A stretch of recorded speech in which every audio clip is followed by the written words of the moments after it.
오늘 드릴 찬양을 하나님께 먼저 드리고 말씀을 나누겠습니다. 은혜로다 찬양하겠습니다.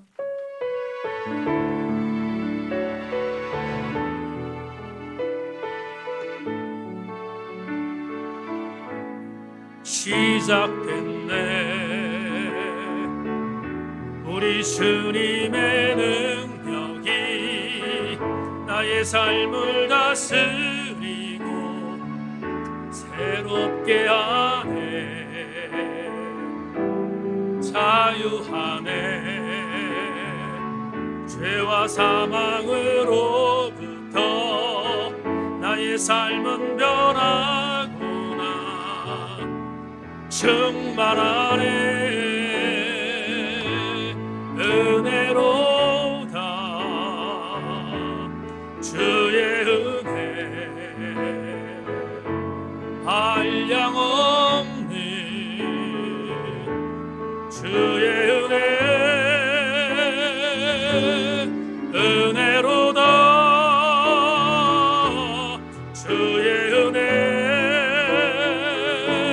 변함없는 진실하신 주 다시 한번 드립니다. 시작됐네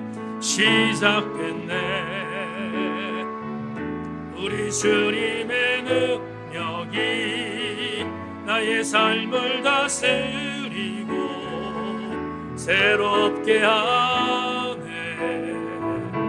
자유하네 죄와 사망으로부터 나의 삶은 변하구나 정말 선포하며 기도합니다. 은혜로다 주의 은혜 한량없는 주의 은혜 은혜로다 주의 은혜 변함없는 진실하심 주의 은혜로다 은혜로다 주의 은혜 한량없는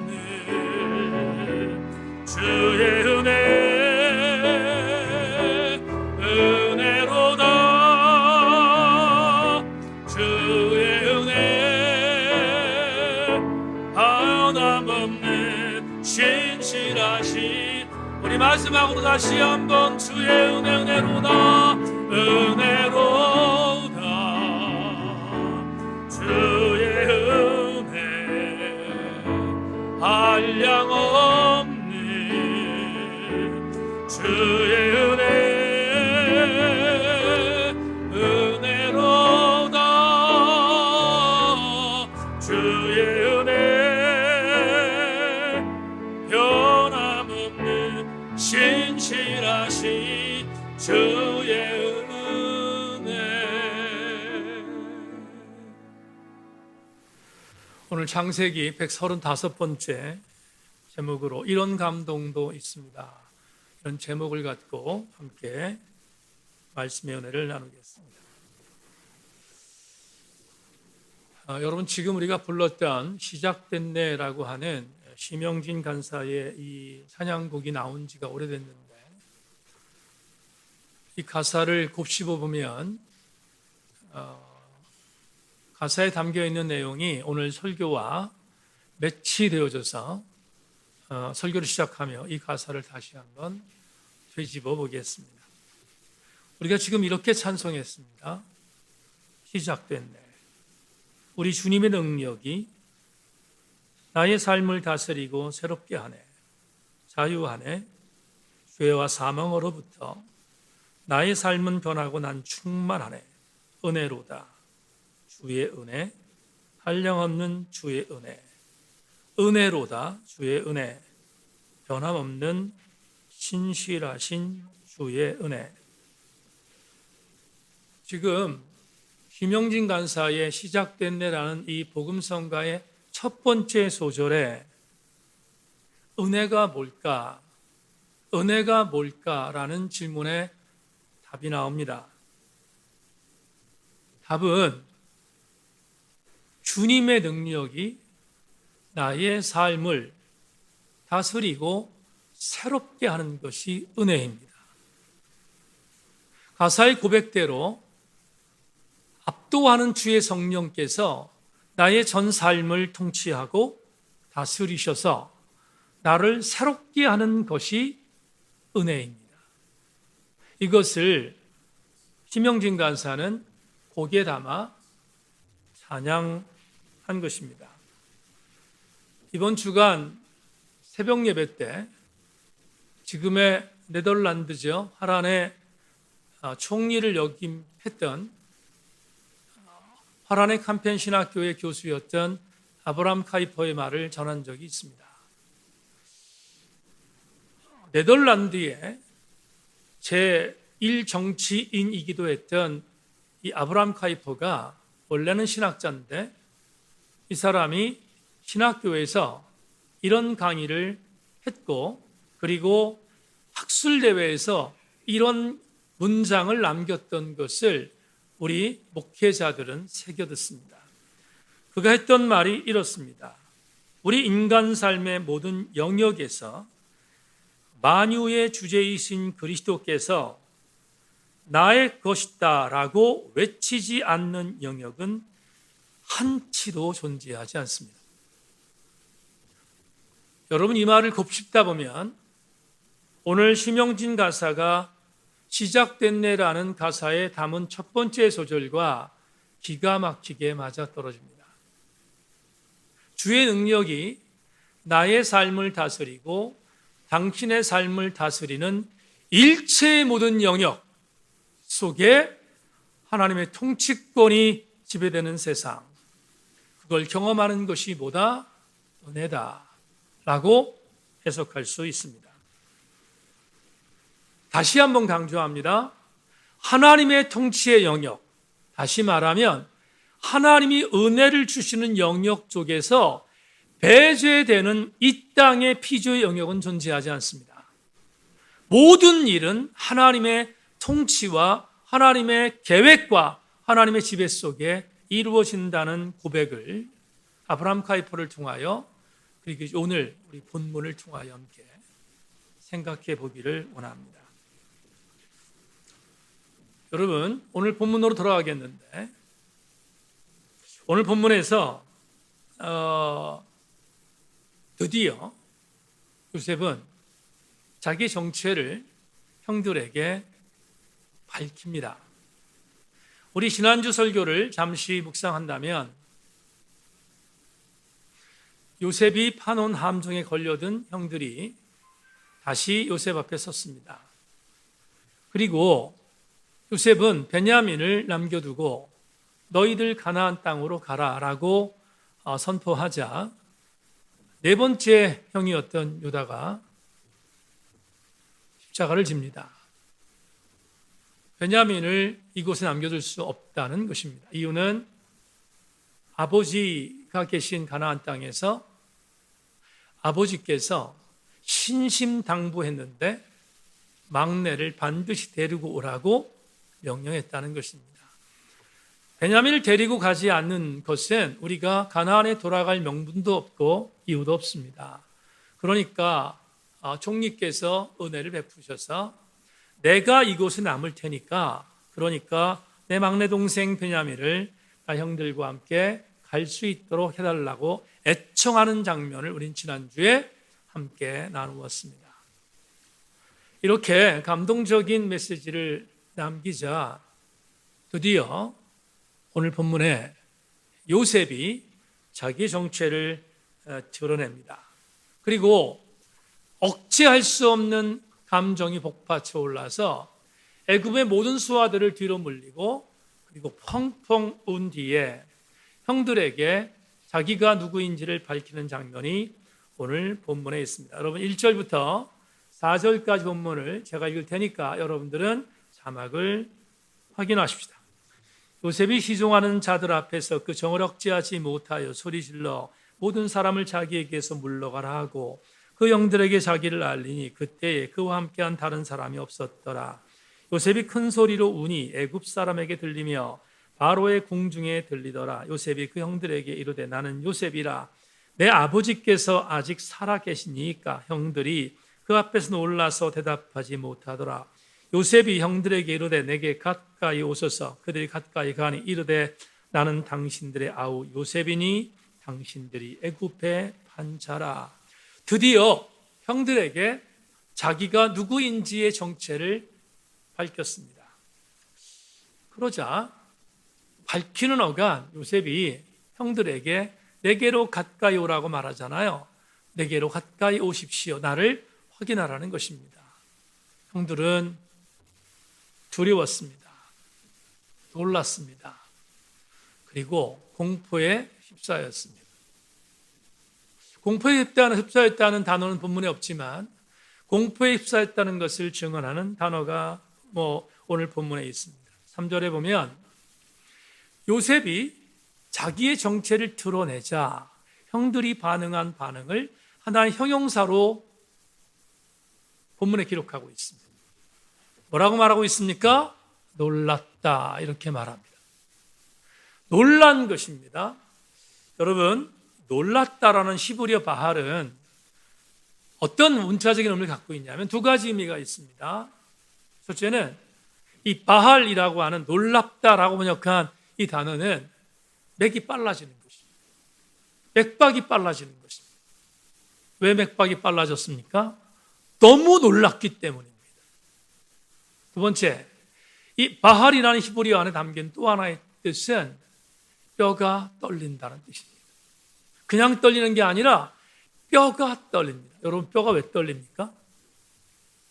감당할 수 없는 정도의 놀라움, 두려움이 임할 때 우리 뼈가 떨린다는 고백을 하잖아요. 그러니까 뼈가 떨리는 것은 그냥의 떨림이 아니라 가장 심각하게 받은 충격 때문인데 그 심각하게 받은 충격의 내용이 뭐냐 하면 공포와 두려움과 그리고 맥이 빨라지는 정도의 나름대로의 두려움 속에 빠져든 것입니다.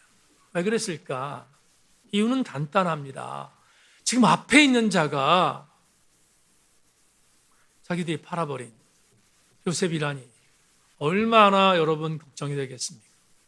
후환이 두려웠을 것입니다. 그러니까 공포에 떨었던 것, 바할했다, 놀랐다는 단어는 충분히 이해가 됩니다. 본문은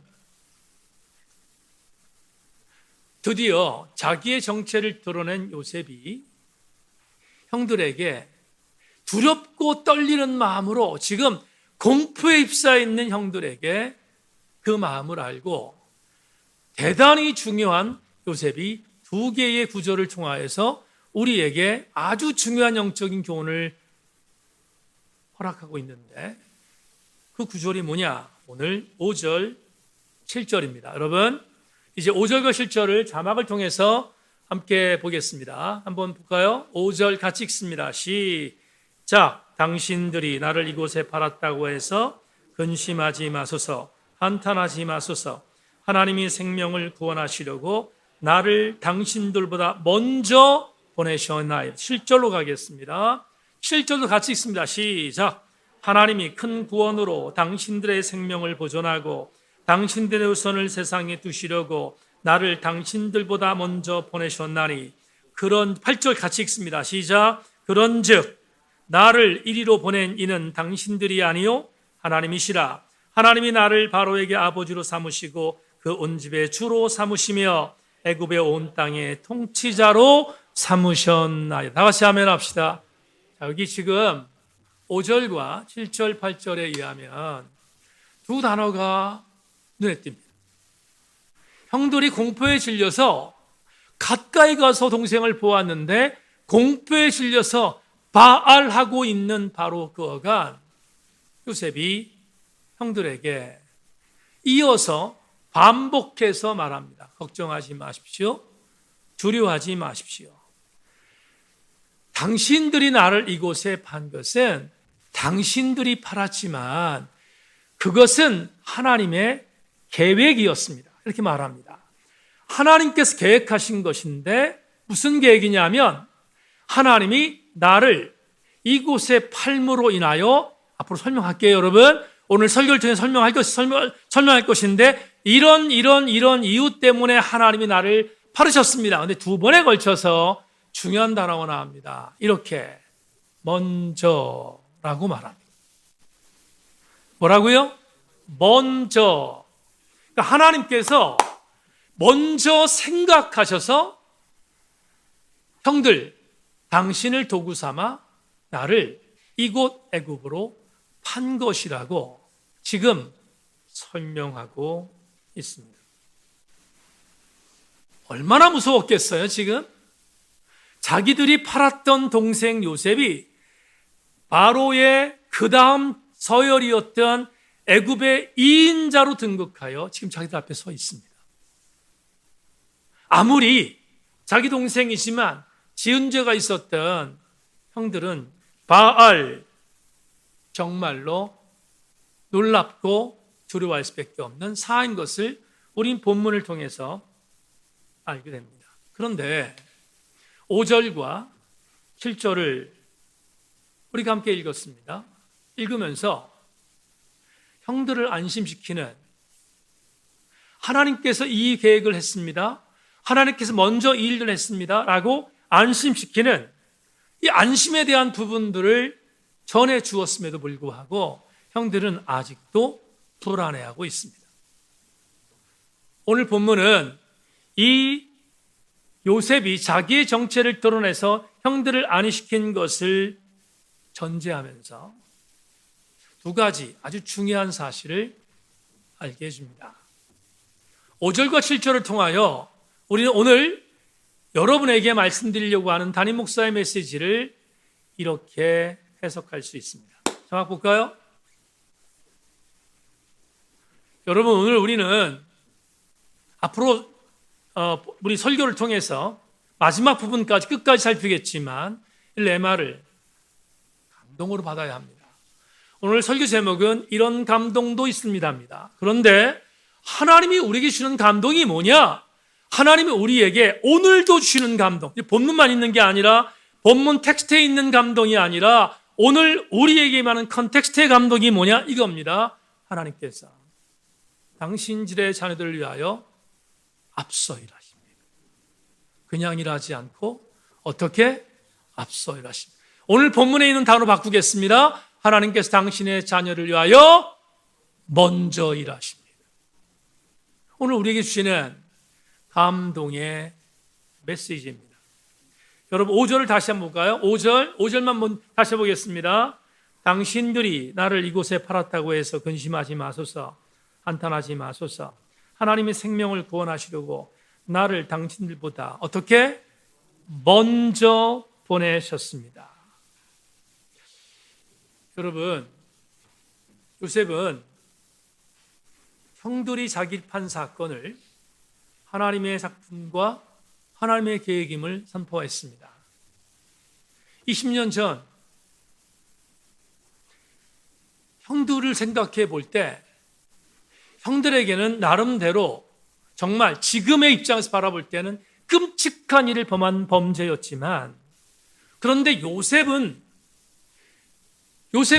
자기 스스로가 생각할 때 20년 전에 있었던 상황에 대한 내용들을 바라보면 그 모든 것들이 하나님의 계획이었음을 형들에게 선포합니다. 여러분 조금 구체적으로 볼까요? 20년 동안 어떤 일이 있었습니까? 이런 일이 있었습니다. 형들이 17살 되던 요셉을 미디안 상인에게 팔았던 일. 우리 한번 추론해 봅시다. 그 집 올라갑시다. 요셉이 17살 됐을 때 형들의 미움을 받아 미디안 상인들에게 팔림당한 일. 그런데 이상한 것은 요셉이 팔려온 장소가 애굽의 수많은 사람들 가운데 특별히 바로의 측근이었던 시위대장 보디발의 집으로 팔려온 것. 그런데 그 보디발의 집에서 정말 충성스러운 집사 역할을 감당했는데 여러분 불행이 다가왔습니다. 그의 아내가 자신에게 누명을 씌워서 그래서 죄수가 되게 했던 것. 따라오시죠 지금? 죄수가 되게 했던 것. 그런데 갇혔던 감옥에서 하필이면 술 맡은 관원장이 또 그 당시에 꿈을 꾸게 했던 것. 꿈을 꿨던 그 꿈을 아무도 해석할 수 없었는데 하나님이 요셉에게 꿈을 해몽할 수 있는 능력을 주셨던 것. 그리고 그 이후에 방면된 술 맡은 간원장이 2년 동안 요셉을 완전히 잃어버렸는데 2년 뒤에 바로가 꿈을 꿨습니다.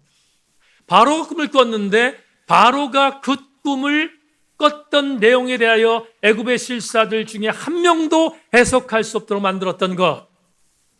마지막으로 그런데 그 꿈의 해몽을 요셉에게 해석할 수 있는 능력을 주셨던 것. 이해하셨죠? 이 모든 것들이 10년 전에 있었던 것입니다. 그런데 이 모든 것들을 요셉은 하나님의 작품이라고 인정하고 이것들을 이루기 위하여 하나님께서 나를 애굽으로 먼저 보냈다고 고백하는 것은 요셉의 신앙 고백이었다 이 말입니다. 애굽에 팔려온 자체를 하나님의 전적인 은혜라고 믿었던 요셉은 자기의 신앙 고백을 갖고 하나님의 자기의 전 인생을 통치하고 있다는 사실을 분명히 형들에게, 두려움에 떨고 있는 형들에게 오늘 본문 5절에서 말하고 있고, 또 한 가지 하나님의 작품과 동시에 7절 보겠습니다. 7절 8절 자막 보십시오. 여러분 자막 보십시오. 하나님이 큰 구원으로 당신들의 생명을 보존하고 당신들의 후손을 세상에 두시려고 나를 당신들보다 먼저 보내셨나니 그런즉 나를 이리로 보낸 이는 당신들이 아니요 하나님이시라. 하나님이 나를 바로에게 아버지로 삼으시고 그 온 집의 주로 삼으시며 애굽 온 땅의 통치자로 삼으셨나이다. 이 7절의 주어가 뭡니까? 하나님입니다. 그렇다면 우리는 5절에서 뭘 볼 수 있냐면 하나님의 작품 속에서 하나님이 요셉을 애굽으로 보낸 것도 분명히 하나님의 은혜지만 또 하나 7절 8절에서 요셉은 고백합니다.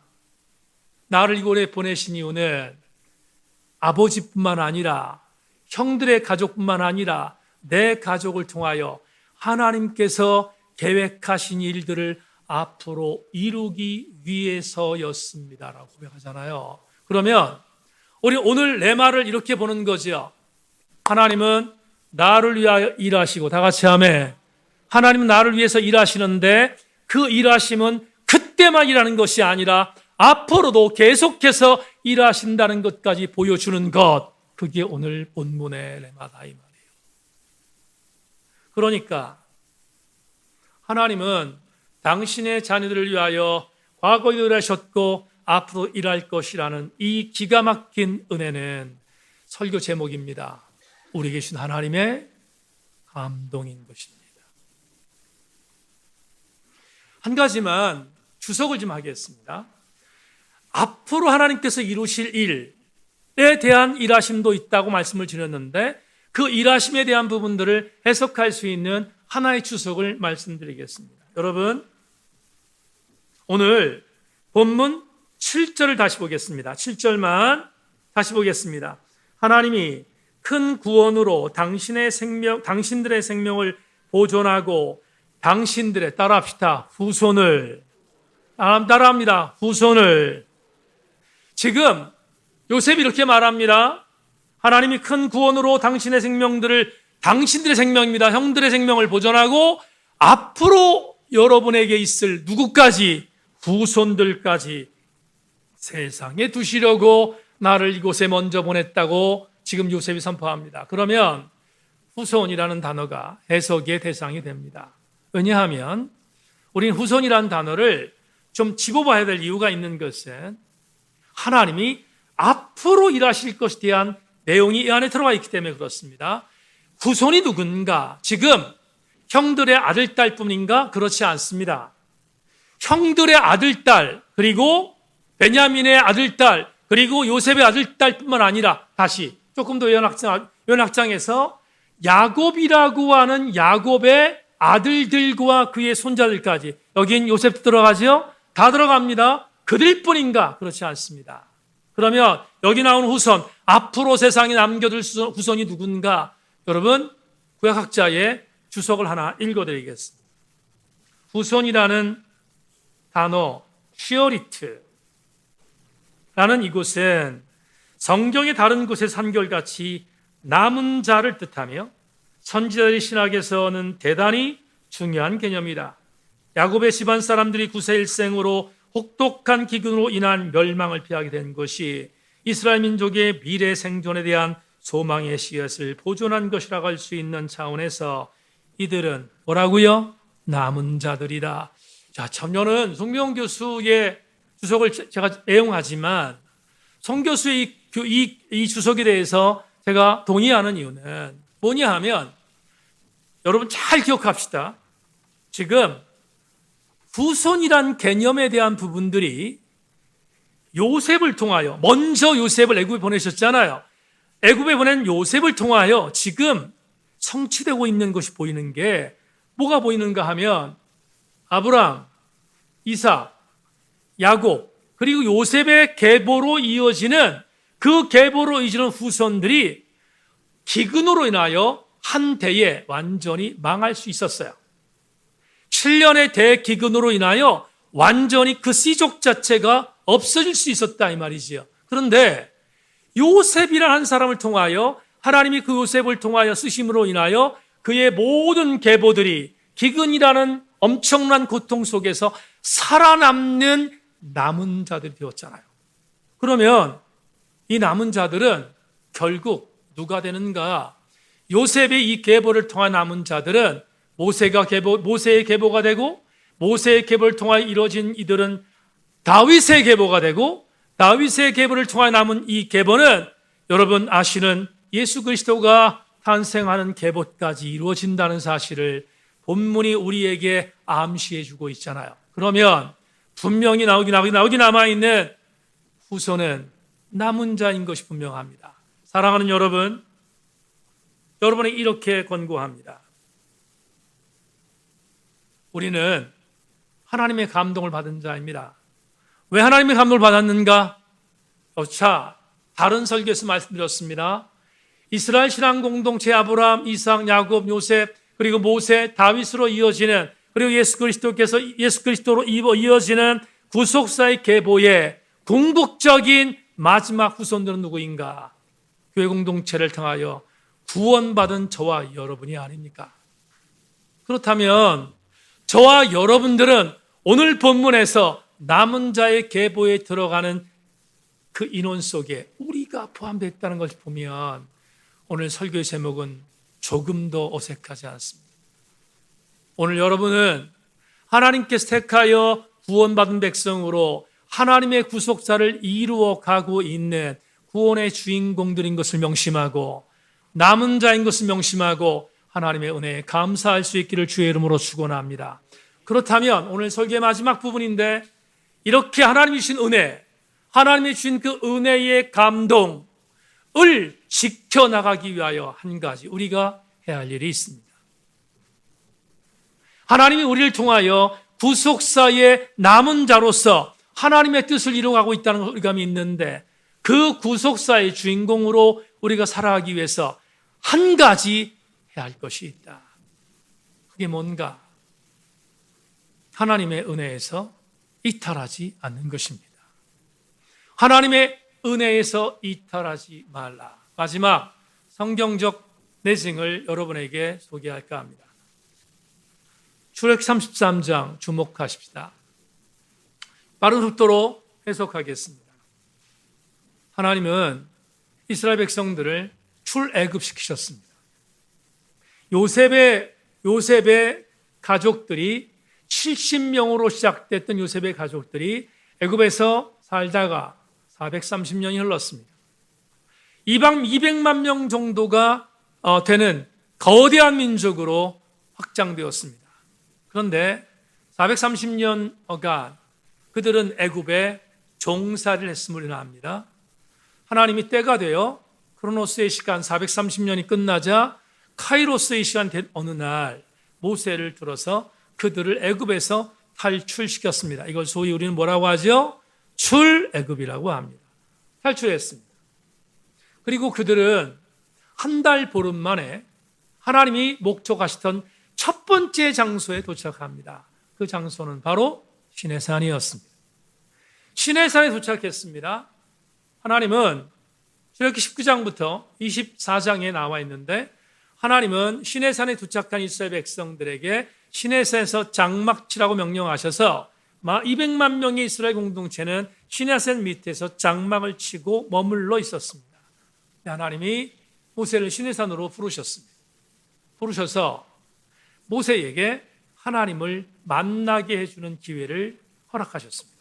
그리고 출애굽기 20장에서 여러분 잘 아시는 10가지의 계명을 모세에게 주셨습니다. 10가지의 계명이란 말은 여러분 성경에 10계명이라는 단어가 없습니다. 10계명이 아니라 10가지의 율례라고 하는 단어를 우리가 뭐라고 부르죠? 10계명이라고 부르는 것입니다.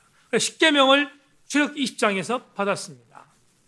10가지 계명을 어기지 말라는 것입니다.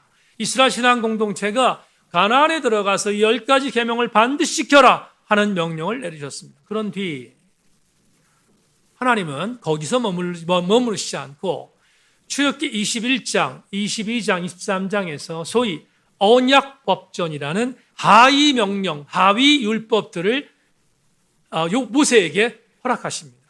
그러니까 가장 중요한 메인 틀이라고 할 수 있는 10계명을 주셨지만 21장, 23장, 22장, 23장에서는 그 율법 10개의 계명을 지킬 수 있는 하위 율법들을 선포하시면서 그것들을 지킬 것을 주님이 모세에게 명령하셨습니다. 그 내용은 일일이 다 말씀드릴 수 없지만 이런 겁니다. 예를 들어서 어떻게 제단을 싸서 어떻게 제사를 드릴 것인가? 종들은 어떤 방법으로 대우할 것인가? 살인한 자는 어떻게 할 것인가? 누군가에게 피해를 주면 그 피해를 어떻게 보상할 것인가? 그리고 우상숭배는 어떻게 하는 것이 우상숭배고 그 우상숭배를 하지 않은 방법은 뭐고? 약자들은 어떻게 할 것이고 어떻게 보호할 것이고 그리고 재판을 하기 위해서는 공정하게 재판할 것을 이렇게 해야 된다는 것도 가르쳐 주시고 우리가 너무 잘 아는 것처럼 안식년과 그리고 안식일과 신년을 선포하십니다. 이런 일체의 것들을 다 어디서 주셨냐면 시내산에서 누구에게? 모세에게 선포하셨습니다. 모세가 그것들을 지키라고 이스라엘 백성들에게 가르치는 것입니다. 문제는 출애굽기 24장에서 하나님께서 모세와 아론과 70명의 두령들, 지도자들, 레위 사람들입니다. 시내산으로 부릅니다. 불러서 언약을 체결하십니다. 그러니까 출애굽기 24장을 보면 언약 체결식이 나오는데 하나님께서 명령하셨던 율법들을 이렇게 지킬 것을 명심하라. 그리고 언약을 체결하는 장면이 나옵니다. 그렇게 해서 언약이 체결됐습니다. 여러분 언약 체결은 깨면 됩니다. 깨지 않으면 하나님 백성입니다.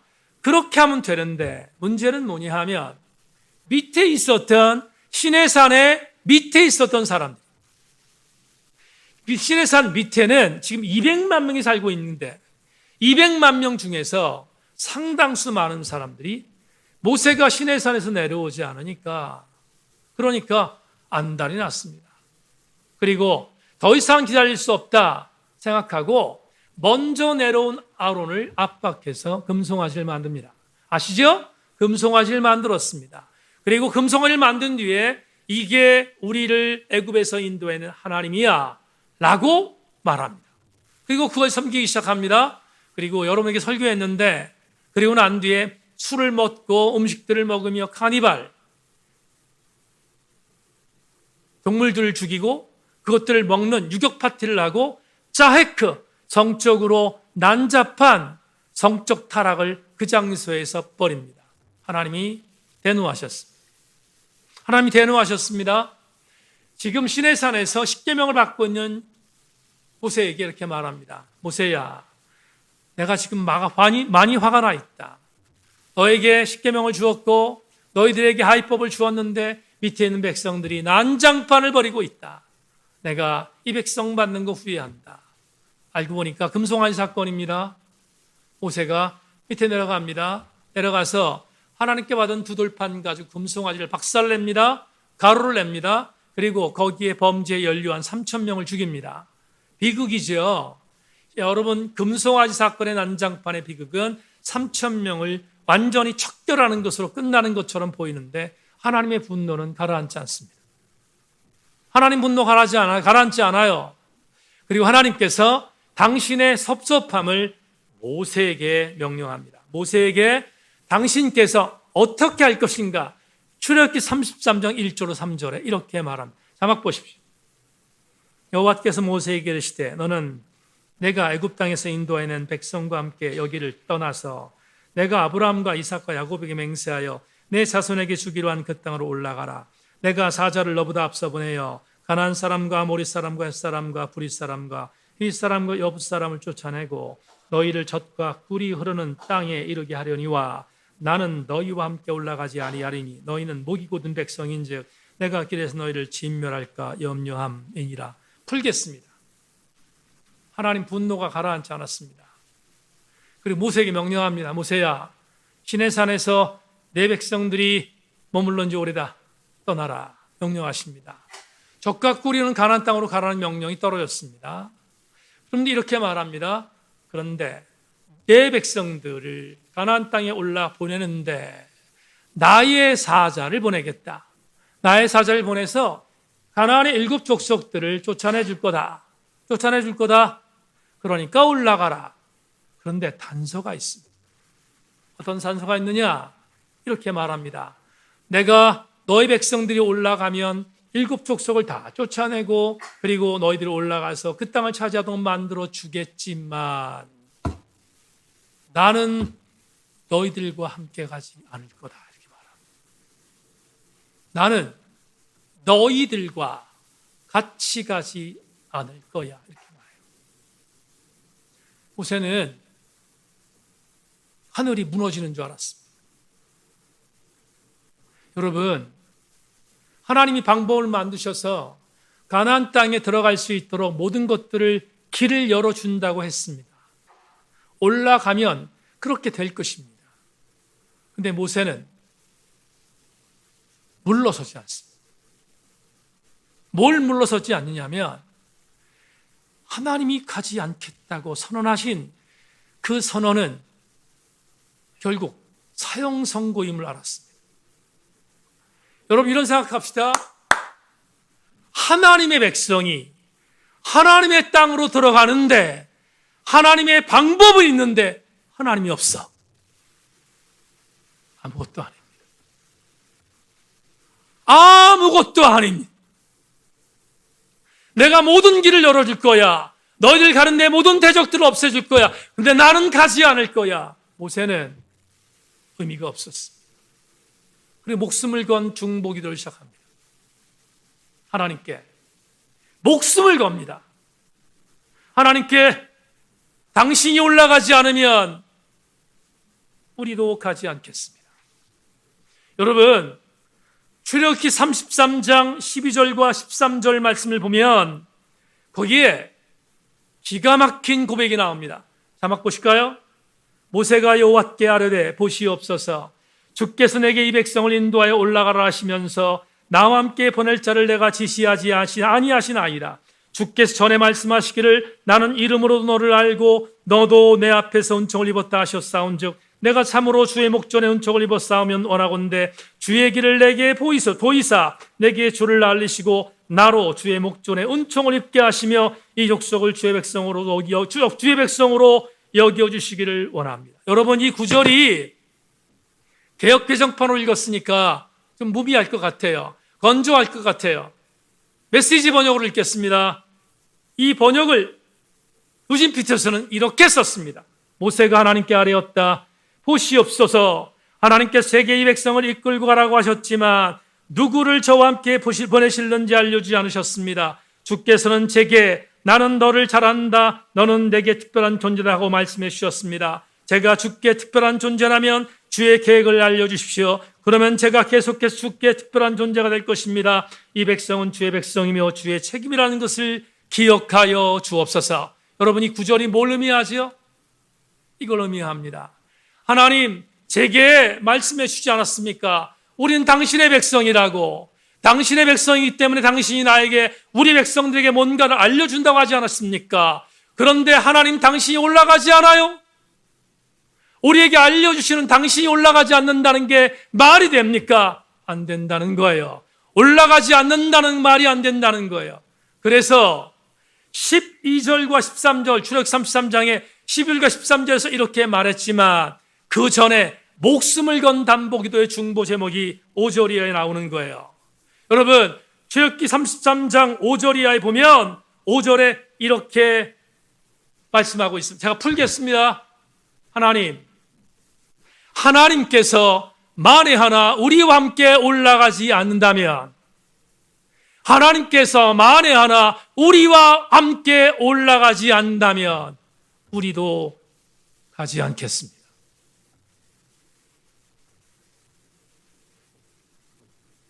출애굽기 33장에 시내산과 금송아지 사건 뒤를 이어 모세의 중보 기도를 여러분에게 소개한 이유가 있습니다. 이것을 아십니까?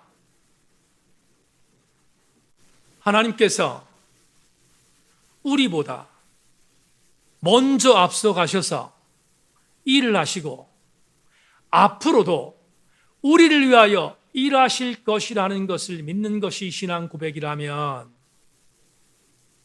우리는 전제해야 합니다. 하나님이 나는 너와 함께 동행할 수 없어 라고 말할 수밖에 없는 신앙의 이탈에서 우리는 절대로 헤매면 안 됩니다. 저와 여러분들이 하나님께서 동행하는 동행의 은혜를 지속해서 받기 위해서는 하나님이 나와 함께 일하신다는 것을 우리가 지속적으로 받는다면 우리는 명심해야 합니다. 하나님께서 나는 너와 도무지 같이 갈 수 없어 라고 말하는 신앙의 이탈을 경험해서는 안 된다 이 말입니다. 역으로 말합니다. 어떤 일이 있어도 오늘 예배드리는 우리 새인교회 모든 성도들은 하나님의 자리에서 이탈하지 않기를 주의 이름으로 소망합니다. 여러분, 하나님이 나와 함께 하시는 것은 나보다 먼저 앞서 가시는 것이고, 하나님이 나와 함께 하신다는 것은 나보다 먼저 앞에 가셨던 그분께서 나의 길을 앞으로도 인도한다는 사실을 믿는 것입니다. 이것이 바로 우리의 신앙 고백이며 오늘 요셉의 신앙 고백이었던 것입니다. 모름지기, 저에게 욕심이 있습니다. 새인교회 성도들은 하나님의 동행하심의 은혜에서 이탈하지 않고 하나님이 끝까지 여러분과 함께 동행하셔서 여러분의 전 인생을 책임져 주시는 은혜의 사람들 되기를 주의 이름으로 소망합니다. 시인의 노래를 여러분에게 읽어드리고 그리고 설교를 맺겠습니다. 시편 139편은 다윗의 시라고 부제가 붙어 있지만 다윗의 시라기보다는 다윗 정신을 따르던 어떠한 히브리 시인의 노래로 인정하는 것이 옳습니다. 이 시를 노래한 사람은 하나님의 은혜를 경험하고 하나님께서 나보다 앞서 일하시고, 다 같이 아멘. 하나님이 나보다 앞서 일하심과 동시에 나의 길을 계획하신 분이라는 사실을 고백한 자였기에 이런 노래를 부를 수 있었습니다. 여러분에게 시편 139편 1절 13절 말씀을 읊조리고 기도하겠습니다. 여러분 자막 보십시오. 여호와여, 주께서 나를 살펴보셨으므로 나를 아시나이다. 주께서 내가 앉고 일어섬을 아시고 멀리서도 나의 생각을 밝히 하시오며 나의 모든 길과 내가 눕는 것을 살펴보셨으므로 나의 모든 행위를 익히 하시오니 여호와여 내 혀의 말을 알지 못하는 것이 하나도 없으시니이다. 주께서 나의 앞뒤를 둘러싸시고 내게 안수하셨나이다. 이 지식이 내게 너무 기이하니 높아서 내가 능히 미치지 못하나이다. 내가 주의 영을 떠나 어디로 가며 주의 앞에서 어디로 피하리이까. 내가 하늘에 올라갈지라도 거기 계시며 서울에 내 자리를 펼치라도 거기 계시니이다. 내가 새벽 날개를 치며 바다 끝에 가서 거주할지라도 거기서도 주의 손이 나를 인도하시며 주의 오른손이 나를 붙드시리이다. 내가 혹시 말하기를 흑암이 반드시 나를 덮고 나를 두른 빛은 밤이 되리라 할지라도 주에게서는 흑암이 숨기지 못하며 밤이 낮과 같이 비추이나니 주에게는 흑암과 빛이 같음이니이다. 주께서 내 내장을 치우시며 나의 모태에서 나를 만드셨나이다. 교우 여러분, 주님은 나를 모태에서 만드셨고 나를 내장에서부터 지으셨다고 말합니다. 그러니 주님은 나보다도 나를 더 잘 아시지 않겠습니까? 그 주님은 우리에게 오늘 요셉을 통해 약속하셨습니다. 내가 너희들보다 먼저 앞서갈 것이라고. 그리고 또 약속하셨습니다. 먼저 간 그 길에서 너희를 위하여 일할 것이라고 우리에게 약속하셨습니다. 사랑하는 여러분, 하나님의 이 아름다운 만지심이 여러분에게 체득되고 체감되어져서 하나님의 은혜라는 감동에 머무는 우리 모든 성도들 되기를 주의 이름으로 권면합니다.